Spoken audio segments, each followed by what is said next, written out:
Welcome back, everybody, to Two Guys, Three Crowns, the podcast about what it's really like to live in Stockholm, Sweden. Join me, Sean, and my fellow American Rodney as we explore the good, the bad, and the just plain weird.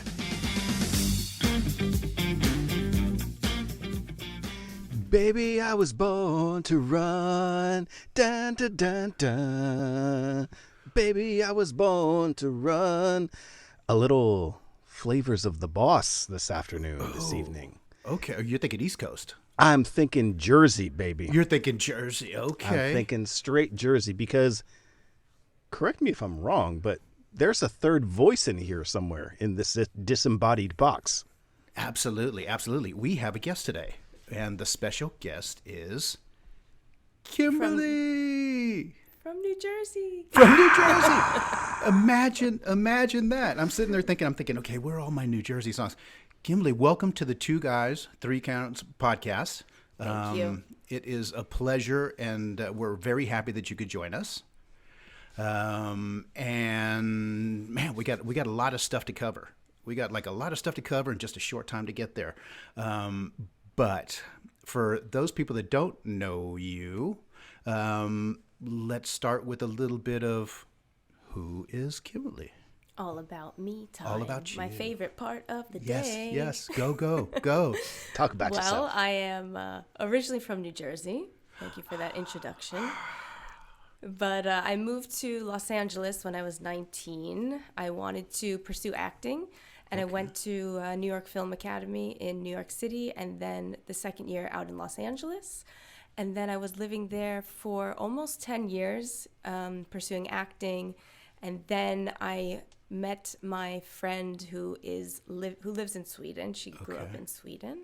And I came here in 2017 to do a summer road trip. And her brother came along on the road trip with us. And you know what happened? We fell in love, uprooted my whole life, and now I live in Sweden. See what happens with road trips? Road trips, man. You gotta be European summer road trips, man. You gotta be careful. I mean, when you're driving, 8 hours up to Ore, these kinds of things happen, you know? Yeah, absolutely. And that was that 4 years ago? Or that was 2017, so that's 5 years. 5 years ago. Yeah. So 2 years in COVID time. Yeah. 2 years, right. Which actually feels like 8. But that was that was the beginning of your Swedish journey, kind of. Right It there. was. However, I had come to visit in 2013, that same friend. Okay. We were living together in LA, and then she moved back to Sweden. So I did come over the summer that time. So that was my first experience of Sweden. But then when I came again in 2017, that was like the reason why I started, moving to Sweden and starting my life in Sweden. Yeah. Okay. And we always like to hear that first initial trip to Sweden. Did it come in the winter? Did it come in the summer? July. You came in July. Lucky. Great time to come. Yeah. During your traveling back and forth, when did you experience your first Swedish winter? That was it was actually in 2020 because I came for New Year's here until March. So yeah, like 3 months, January, February, March, I was here in the winter, and it was an experience. Yeah. That's like that. That's the real welcome to Sweden. And you're talking January, February, March. So we're not even talking like the October, November, December. Well, I mean, that trip as well, like that was just a predefined round trip, like kind of thing. Like you knew you were going to be here for 3 months. Yes. Oh, so that's what I had been doing. Yeah. That doesn't even count. She knew she was going back to LA the whole time to the sun. Yeah. See, when you live here, you don't know if that sun is ever really going to come back out. Yeah, it's hard. I mean, do you guys have like those vitamin D lamps, or like, I think is there some tricks? Sean got some tricks. I've got the pills. I've tried the lamps. I do everything. Like, I think the general Swedish standby remedy, aside from ibuprofen, is buying a round trip ticket to Thailand. Yeah. And that seems to be like the Swedish go-to, right? It's like the trip to Thailand. You can't fly many places direct out of Arlanda, but You Bangkok can fly is one of them. Pro tip. Okay. Yeah. Kimberly, now you are, and I would say that an active social media person would be a slight, pretty big understatement, because you are extremely active with the journey and with the posts. I'm going to say TikTok and I'm going to say YouTube, as well as other media, but those are the two main platforms. Yes. Yes. When did you start posting and thinking about, hey, I'm going to go ahead and actually start publishing? Well, I have always been interested in anything that has to do with a camera because Right. of, I went to acting school and everything. Yeah. So I thought YouTube would be an interesting way to, do something with film. So I had seen another American YouTuber who made a video about, I think, a Swedish apartment. Okay. So I said, okay, I'm going to do the differences, Swedish apartments and American apartments. But I didn't think it would get any views because I didn't have any followers. I barely knew how YouTube worked. So I just made this quick video, and then I went on vacation last summer. And I saw that when I came back, it had like a few thousand views. And I was like, wow, this might actually work. Be something. Ah. So then I made another one, and then that one took off, and then I made another one, and I was like, wow, people are actually interested in these kind of videos. So then Right. I just went with it. Honestly, I kept watching what people were interested in, what videos did better than other videos, and then kind of started going off of that. But I feel like I'm to the point now where I'm honestly a bit tired of talking about Sweden. Okay. Because, I've been making videos about it for a year. Right. So I feel like I have to get some new ideas. I have to get some new inspiration for Yeah. videos because You can only talk about that shower squeegee so much. Exactly. Exactly. No, because I think that I probably, I found you. I think that I probably found you when you had started posting and talking about the move. It was Okay. kind of like right around there. And I know that from watching the clips and the movies, I was sitting there going, it seems like she knows an awful lot about Sweden for somebody that's like getting ready to move to Sweden. Yeah, it seemed like you had some insider information, but that is because that you've had multiple trips here. Yeah. Over Basically the- every 3 months for the past 4 years. Wow, how'd you get that sentence? No, that's a no. Wow. Okay. We did long distance for that year. When I came back from the road trip, I moved back to Los Angeles for a year. Okay. And then I decided to move to Sweden, but I knew I couldn't move. So I made my home base New Jersey, and then I would travel back and forth from New Jersey to Sweden about every 3 months. Okay. Yeah, that makes a Respect. little bit more sense than the LA. That's like Yeah. my San Francisco commute. That jump to New York and New Jersey is a little bit shorter than the LA. LA It cuts jaunt. out like 6 hours. Exactly. Oh. Exactly. Yeah.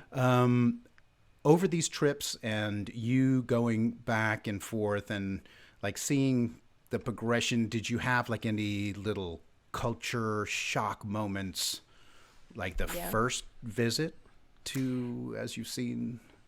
The first visit, because I didn't speak the language at all, and I was with my friend and fiance, and I think I didn't experience it as much as when I like officially started coming here for the 3 months, and then I would have to like go out in the town by myself and try to, figure things out on my own. But definitely I would say just like how the culture is in general is a bit of a culture shock, because I feel like Swedish people for the most part are much more reserved and much more quiet than American people, especially Italian, New Jersey, American people. Right. So that in general, you know, I always bring this up, but Systembolaget really blew my mind. Okay, see. I would go to buy a bottle of wine at 8:00 because, you know, my fiance's home and why not? And it's closed. And then people think I'm crazy because the liquor store is closed. And why wouldn't you plan ahead to buy a bottle of wine? Like this whole drinking culture really, truly blew my mind. Oh, yeah. And, you know, it's funny because Sean and I talk about it is like the newbies or the people that are like just getting here. You're talking about holidays that aren't, you know, a lot of the holidays aren't even American holidays. So it's not like we think, you know, okay, Labor Day's coming up.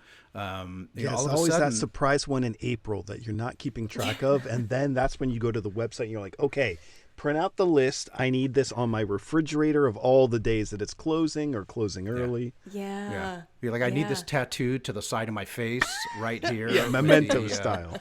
Yeah. But those are the type of moments, you know, where Sweden throws in a holiday and then the day before, you know, and everything is cut short. And then we're kind of like looking through the windows going, hello. And down in Nynäs, that's like the only Systembolaget for like 50 miles, right? Yeah. But see, I plan like 10 years ahead now. I mean, I got vintage stuff now. So smart. Yeah. Very smart. But Systembolaget, how about some other things that threw you maybe? The whole fika culture, that was something that was really interesting, and I love that. That was like a culture shock that I love. That everybody really takes time to sit down and enjoy their coffee, and instead of just drinking it at their desk while they're working or running to Starbucks and getting a cup to go. But I mean, I feel like Sweden, it's not that much different than the US. Like there hasn't been these huge culture shocks that I couldn't adapt to. Right. A small thing was, I actually just made a TikTok video about this, is around here where I live in Malmö, there's like 3 or 4 shops that have been closed for a month that are just going to stay closed until the owners come back from their 5-week vacation. Right. Yes. That I was like, wow. I don't think I've ever seen this in the US, maybe in small towns, right, but definitely not in Los Angeles. And I mean, Malmö is a major city, and for this to be in a major city, I think is quite shocking. Yeah. We, Lynn and my wife and I took a trip to, I'm going to say Ireland. I hope that's right. And this is a couple of summers ago. And this is like middle of summer, you know, and we're driving and we're thinking, we'll just stop at a restaurant, you know, we'll go to a gift shop, we'll go to a couple. A lot of those places were closed. And I was and I'm thinking to myself, this is like peak vacation time. I mean, how can a gift shop? Yeah. You know, I mean, I get my souvenirs. Because they're on later. holiday too, man. Everyone goes. You get my souvenirs on. Okay, I'll just order them online. You know? That happened actually the first time I was here. I forgot about this. My friend, she lived in a really small town up north, and it was like a Sunday night, and we wanted to go to dinner, and it was like 7:00, and she had just moved to that town. Everything was closed. Every restaurant was closed. Right. There was no like fast food places.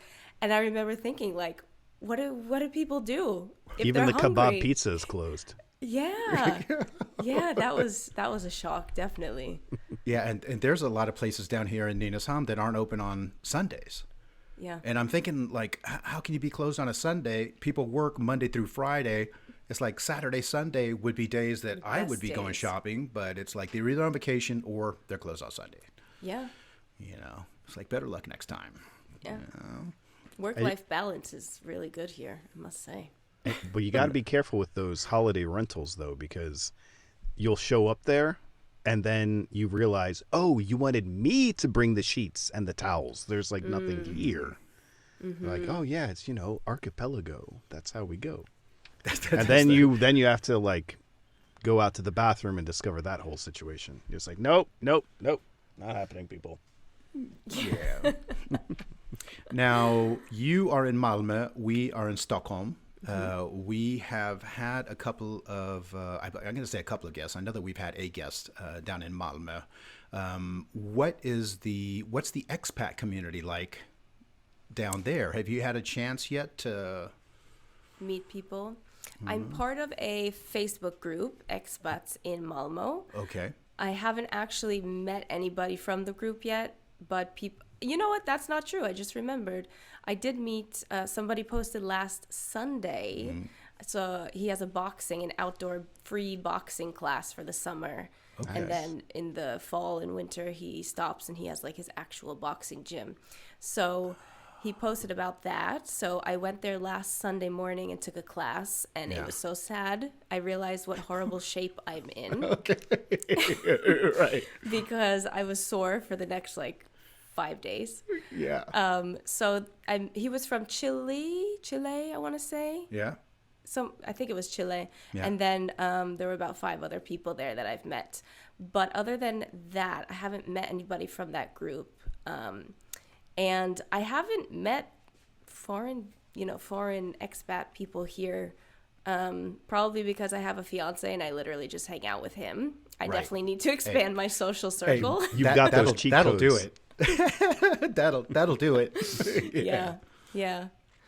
So I should probably start trying to make friends. Now that I've been here for 3 months, it'll probably feel more like home. Every couple weeks, every couple months, you could just step outside and no, you're gonna imagine. Especially me, because I work on the computer. I can just stay inside for days. It's so sad. Yeah. Now you recently did, and I'm not sure. I think it's recent, but did you just do the kebab video, or was that falafel? The falafel. That's what it Yes. was. That's what it was. Okay. Yes. And how was that? That was that place. So many people had recommended it on TikTok because I had posted a different one where I ate a falafel and everyone's like, you have to try Varnhems. Yeah. But it was quite underwhelming. I didn't think it was anything amazing. You seem surprised. No, I was going to say that we were just going to get them as a sponsor, but no. Cancel the deal. It's off. That's okay. We'll just find another pizza sponsor. No, we're just joking. No, I feel bad saying that on air for people who are listening. Definitely go and try it yourselves because, everybody has different tastes. Right. But yeah, I didn't think it was anything that crazy. I got the one that had Greek salad in it. So it had feta cheese and black olives. And so maybe it was just a strange mix. Maybe I should just try the actual falafel. Or maybe you got the new guy. Maybe. You got the new guy. They just went ahead and he was like, oh, I'll just put some of this in here. I mean, did you go in July? Because all bets are off as to who's in the kitchen. True. That's right. True. Find out that they're actually closed. They don't know who's been running the shop for the last couple of weeks. Wait, what do you mean we have sales in July? No one's been here. Hey, but here's one thing that I noticed when I was watching the video was that thing was pretty big. That was like the burritos we have back home. It's like it was like a big. Were you filming? You were filming, and you had that monster. And I was sitting here and going, okay, how is she going to do this? Multitasker. Boom. Multitasker. Okay. Yeah, it was definitely a good bang for your buck.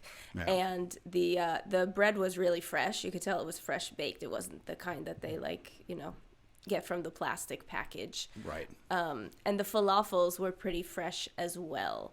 But in my opinion, they needed to cook the falafels for longer because they were kind of soft or something. Ooh, okay. And it needed way more sauce than it had in it. And it needed some pepperoni or something a little spicy. Okay. So they basically needed a whole new falafel. I mean, it's like, there's only 5 ingredients in a falafel, Kimberly, and you just butchered. No, that's, now, while we're on the topic of food, what would be a favorite Swedish food? Do you have a food that's your Swedish go-to food? I don't know if you could consider kebab pizza Swedish food. No. Absolutely. It's the national dish. It is one the says national yes, one dish. says no. How can a national dish? Jersey Italian girl be going for kebab pizza? I don't understand. It's not a pizza. It is absolutely not a pizza. Okay. Now I'm with you. But it is delicious. It's actually more like a flat falafel. kind of a, basically an unfolded kebab. Yeah. With what is it? I'm going to say vitlök, garlic sauce. Do you have okay. I get all 3 blended. All 3 sauces. Okay, so was that the Béarnaise? Mild, spicy, and garlic. Oh, okay. Yeah. Boom. That's magic for any pizza. And I always hate myself after I eat that pizza. Because I always eat way too much. Yeah. And you get so tired and so full. And I always swear I'm not going to eat it again. And then 2 days later, I eat it again. So. Yeah, once that Polynesian paralysis kicks in, you go ahead and eat and get that. Yeah. I wish I could say I had never been there, but I have indeed. At least she settled for kebab pizza, though, and not that banana chicken curry. That's my go-to. monstrosity. That's my go-to. It's good. Chicken, No! banana. Yeah. No, that's it. You should. We have to cordon you off from society. That's not a thing. Yeah, I've been to Sweden a long time. I mean, so. Yeah. I was scared of that pizza. But I tried it for a YouTube video. And I was expecting not to like it at all. Right. But it was very good. Again, not a pizza. Yeah. Definitely can't be considered a pizza, but very tasty. Okay. And that's one of the things that scares me, because Sean and I have been talking about like testing Surströmming. I would eat Surströmming before that weird banana chicken pizza. But we've been talking about that for 3 years, and what I'm a little worried about is that I'm going to taste and be like, that's actually pretty good. Don't worry, you have Lena there. She's going to be like, nope, not in my house. So you guys have never tried it after all your years of living here? I have watched way too many movies and video clips, gosh. and well, see, the thing about it too is the majority of people that you see that have a bad Surströmming experience, they're like eating it out of a warm can, that's been shipped across the Atlantic. Goodness, how they do it. Now you speak to Swedes that actually eat Surströmming and enjoy Surströmming, and you put it on the flatbread, and you have potatoes and red onions and Lots of powerful flavors to cover it up, right? Exactly. So people eating it in its raw form, it feels kind of like you're just asking for it. Yeah. Yeah. Have you done it yet? No, I've tried sill. Okay. The one in the jar. Okay.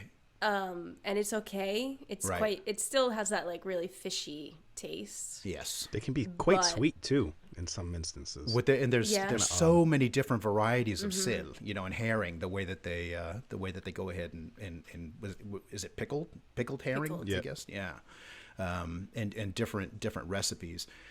Sean, you're not a huge fan of herring and fish? It's all right. Like I used to grow up eating it actually with my grandmom around. Like we would always have like 4 o'clock, like she called it cocktail time, and she would put out little like crudités and like little hors d'oeuvres and stuff like that. But it was like the herring that's in like the creamy sauce, the white creamy sauce. So Yeah. I grew up with that. So it's like a familiar flavor, but it's like, Okay. if I had to choose between regular pickled herring or an anchovy, I'd probably lean more toward an anchovy for the salty thing, just because like the sweet in the fish kind of Okay. Yeah. weirds me out. But Okay. what can you do? I mean, Surprised like they're I'll not eat into it. anchovies here. That there's they have anchovies, and a real popular dish is it's called Janssons Frestelse, which is Jansson's temptation. And it's actually I've mentioned it to I've mentioned it to Sean, and I've brought it up before, but it's like a au gratin potatoes, but there's actually little pieces of That's right. in there. So and the salt, it doesn't become like a real fishy dish, it just Okay. all kind of Yeah, it's like a jives with the salt real from the- Caesar salad dressing. They Exactly. put the anchovies in there just for the saltiness. right. Okay.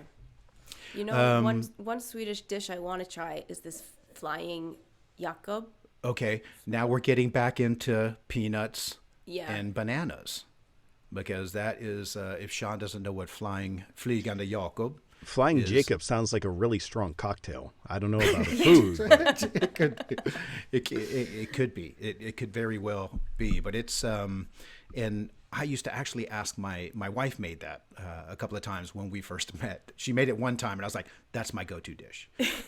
But it's chicken, and it's like a chicken curry with peanuts, and I think there's bananas in there. I'm going to say there's bananas in there. It's actually a pretty And bacon, right? and bacon bits, or it's a good. You have to The try it, combos, Sean. guys. It's the typical like combos. Swedish dish of a bunch of foods that you wouldn't put together being Yeah. put together with a Right. cream sauce. Yeah. With It's the like digging cream through sauce. There you go. It's like digging through the refrigerator. You know, it's like, oh, what do I got here? I got this pizza. I'll take the chicken from there, and the banana, and the peanuts, and, Some bacon, why not? and bacon. It's like whoever ate the first lobster, like what compelled you to do that is like Yeah. who compelled this person to make this flying Jacob? They must have had too many schnapps at midsummer, and then they're like, a little bit of this, a little bit of that, a little and a cream sauce. And after enough aquavit, you're like, hey, just hand me the Surströmming. Let's go ahead and put that. Let's get some of that. Let's get some of that Exactly. on there. Now, I am, let's say I'm coming to Malmö for the first time, and I'm going to visit, and you are going to show me around. What are some of the highlights and places that you would recommend or suggest? Well, you would definitely have to visit the old town, Gamla stan. Okay.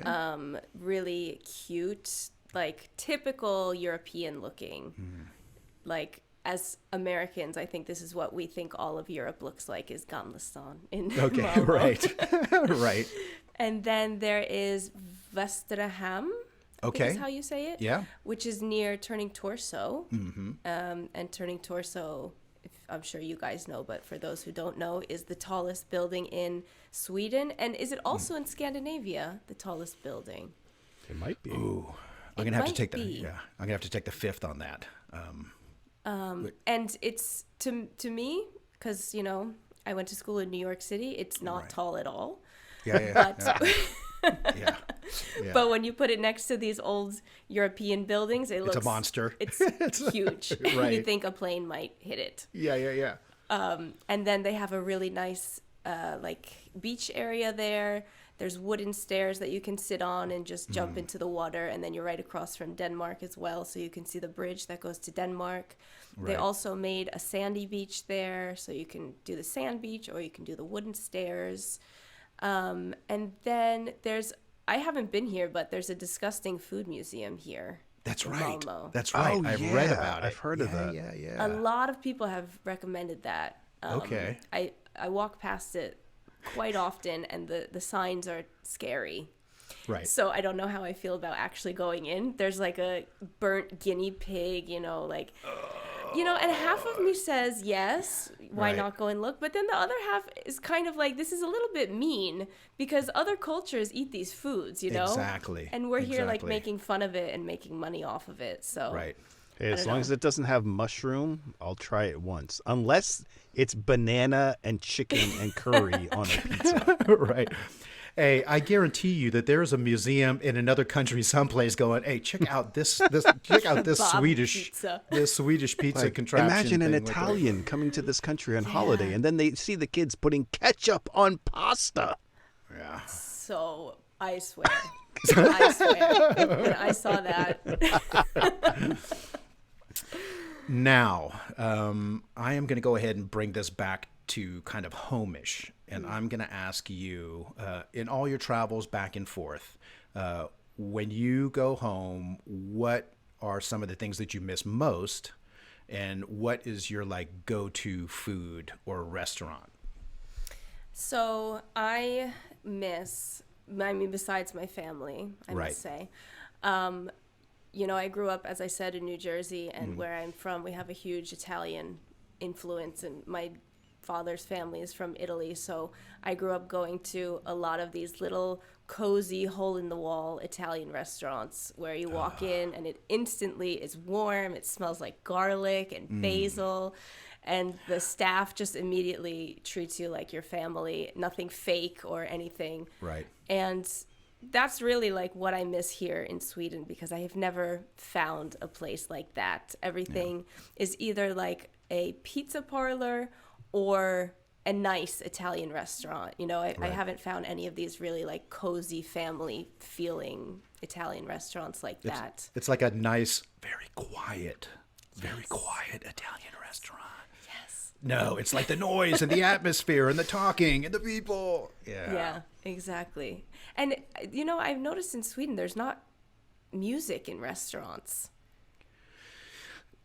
I've been to, well, I've heard music in restaurants, but I have heard more wrong music in restaurants, to where it's actually, not it's not like the nice atmospheric in the background. I think I heard heavy metal at a sushi place.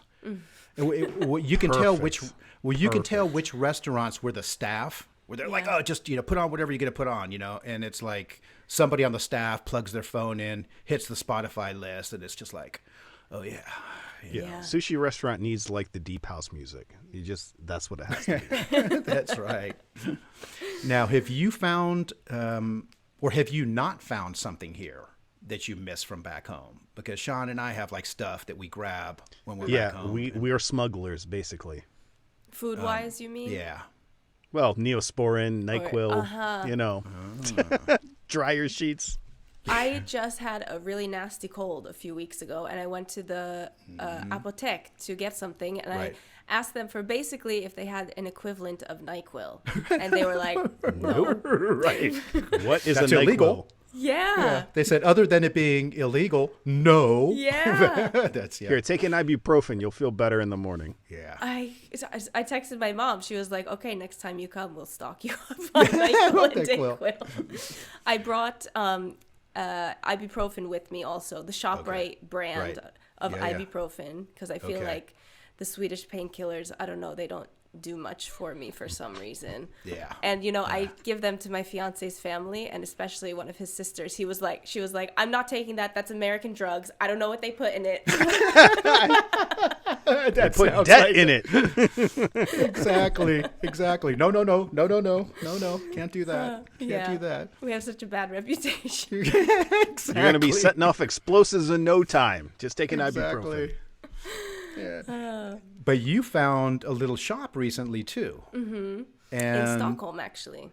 Okay, that was up here because I was thinking that they might have had one down there, and that's Tasty American. Tasty American, yeah. Okay, and what did you think of that? It was good. I wish they had some American foods that weren't just like total junk food. Okay. We all do.